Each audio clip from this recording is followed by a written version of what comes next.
sadar nggak sadar, dan terkadang kita memang nggak pernah sadar kalau Allah udah nolongin kita sejauh ini. Allah memang gak kasih jawaban dari semua doa secepat yang kita mau.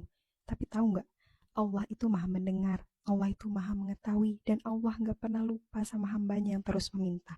Bahkan janji ini udah Allah tegaskan dalam Quran surah Ghafir ayat 60 yang berbunyi, Bismillahirrahmanirrahim, wa qala rabbukum ud'uni astajib lakum, yang artinya, dari Tuhanmu berfirman, berdoalah kamu kepadaku, niscaya akan aku perkenankan bagimu. Jadi jangan buru-buru kecewa ya sama Allah, karena gak ada doa yang sia-sia. Doa itu ibarat kita mengayuh sepeda, cepat atau lambat pasti akan sampai. Begitu pula dengan doa, cepat atau lambat pasti akan dikabulkan.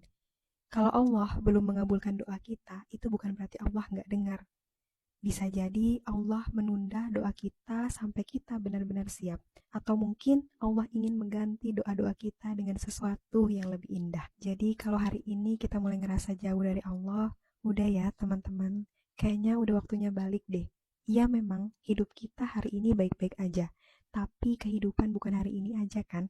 Ada kehidupan-kehidupan selanjutnya yang gak bisa kita tebus pakai uang. Contohnya sholat.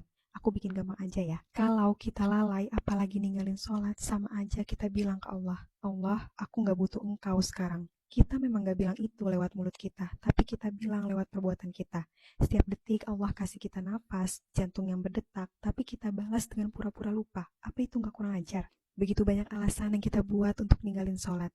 Tapi aku sibuk, aku capek. Pertanyaannya, sibuk sama siapa dan capek karena apa? Sibuk sama rezeki yang Allah kasih, tapi lupa sama yang ngasih rezeki.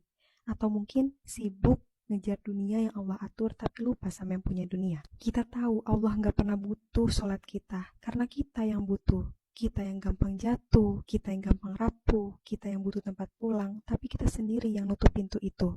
Dan kita juga tahu kalau dosa yang pertama kali dihisap adalah sholat. Kalau di dunia kita lalai apalagi ninggalin sholat, apa yang akan kita jawab ke Allah? Apa ada alasan valid buat kita jawab ke Allah? Teman-teman, sholat itu perintah dari Allah, bukan sunnah melainkan kewajiban. Bahkan ini sudah Allah tegaskan dalam Quran surah Al-Baqarah ayat 238 yang artinya, peliharalah semua sholatmu dan sholat wusta, dan laksanakanlah sholat karena Allah dengan khusyuk. Allah aja gak pernah benar-benar ninggalin kita. Kok kita dengan pedenya ninggalin sholat sih? Padahal sholat itu adalah salah satu cara terbaik buat kita ngadu dan ketemu sama Allah. Teman-teman, kalau kita sudah di titik dapat ketenangan dalam sholat, dijamin kita bakal ketagihan buat sholat. Jadi, yuk kita perbaiki sholat kita, nanti Allah juga pelan-pelan perbaiki hidup kita. Bagaimana menurut kalian? Besok kita bahas apa lagi ya? Kolom di kolom komentar. Semoga bermanfaat. Barakallahu fikum.